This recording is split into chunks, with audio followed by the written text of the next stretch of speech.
So তুমি কি exercise করবার জন্য যথেষ্ট এনার্জি পাচ্ছ না? মানে এনার্জি কম লাগছে? হতে পারে এই ৫ খানা মিস্টেকস করছো যার কারণের জন্য তোমার এনার্জি এতটা কম হয়ে গেছে বা এক্সারসাইজ করতে পারছো না, যথেষ্ট এনার্জি নেই। নাম্বার 1 হচ্ছে ফার্স্ট এড ওয়েট ট্রেনিং, মানে হচ্ছে না খেয়ে এক্সারসাইজ করা।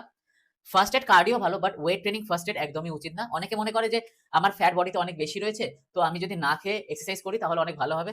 বাট সেখানে কিন্তু তোমার এনার্জি প্রচুর লস হতে পারে। তো তুমি কি করবে? তোমাকে এট লিস্ট সকালবেলায় যদি তুমি না খেয়ে এক্সারসাইজ করতে আসো সেটা করবে না। ১ কাপ, যদি তোমার গোল হয়ে থাকে ফ্যাট লস, তাহলে ১ কাপ কফি সাথে, কফির জায়গায় তুমি গ্রিন টিও নিতে পারো।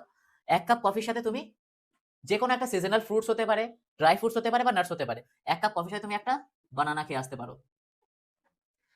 না খেয়ে কখনোই জিম করতে আসবে না। কার্ডিও ভালো, বাট না খেয়ে জিম করাটা উচিত না। এনার্জি কম লাগবে।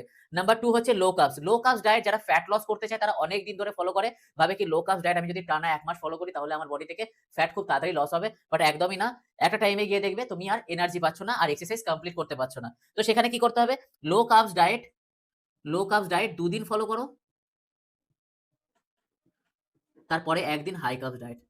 হাই বা একটু মডারেট, লো কার্বস না, মডারেট কার্বস ডায়েট ফলো করো। ঠিক আছে? যদি খুব বেশি মানে ফ্যাট লস করতে চাও তাহলে ২ দিন বা ৩ দিন লো কার্বস ডায়েট ফলো করার পরে ১ দিন হাই কার্বস করো। কিন্তু টানা লো কার্বস ডায়েট ফলো করো না। এনার্জি কিন্তু ক্রাশ করবে। নাম্বার ৩ হচ্ছে কম জল। অনেকে লো ওয়াটার, মানে হচ্ছে যারা একদমই কম জল খায়, দিনে ১ লিটারও জল খায় না, তাদেরও এনার্জি কম থাকে। কারণ বডি ডিহাইড্রেট হয়ে থাকে, যে কারণের জন্য এক্সারসাইজ ঠিক মতন করতে পারে না। আর বডিতে অতটা এনার্জি আসে না। সেই কারণের জন্য at least ৩ to ৪ litre water consume করতে হবে। আর তার সাথে ওয়ার্কআউট করবার ০.৫ ঘন্টা আগে ৫০০ এমএল জল খেতে হবে। ওকে? নাম্বার ৪ কি?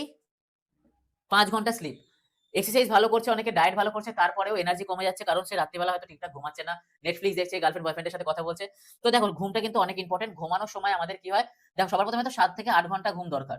ঠিক আছে? ৭ থেকে ৮ ঘন্টা ঘুম দরকার। ঘুমানোর সময় আমাদের সবথেকে important hormone, growth hormone GH আর টেস্টোস্টেরন দুটোই প্রডিউস হয়, দুটোই বুস্ট করে। ঠিক আছে? যত ভালো ঘুম হবে ৭ থেকে ৮ ঘন্টা ঘুমানোর সময়। তাই যত ভালো ঘুম হবে তত শরীরে হরমোন বুস্ট করবে এবং তারপরের দিন দেখবে কত সুন্দরভাবে তুমি এক্সারসাইজ করতে পারছো, ভালো এনার্জি পাবে। এবং সবার লাস্ট হচ্ছে ব্যাড ফর্ম। ব্যাড ফর্ম হচ্ছে, এটা এমনই একটা জিনিস না, যদি তুমি খারাপ এক্সারসাইজ করো তাহলে কিন্তু তোমার ডবল এনার্জি লস হবে। ধরো একদিন তুমি জিমে গেলে, কাউকে দেখে ইনফ্লুয়েন্স হলে এবং ভুলভাল এক্সারসাইজ করলে বা এমন হেভি লিফটিং করলে বা মানে যা কিছু ভুলভাল করলে, ঠিক আছে? কাউকে দেখে ইনফ্লুয়েন্স হলে বা হেভি ওয়েট লিফট করলে সেটা প্রপার করতে পারলে না। তো সেখানে কিন্তু তোমার ডবল এনার্জি লস হচ্ছে। তো ফর্ম অলওয়েজ ঠিক রাখবে।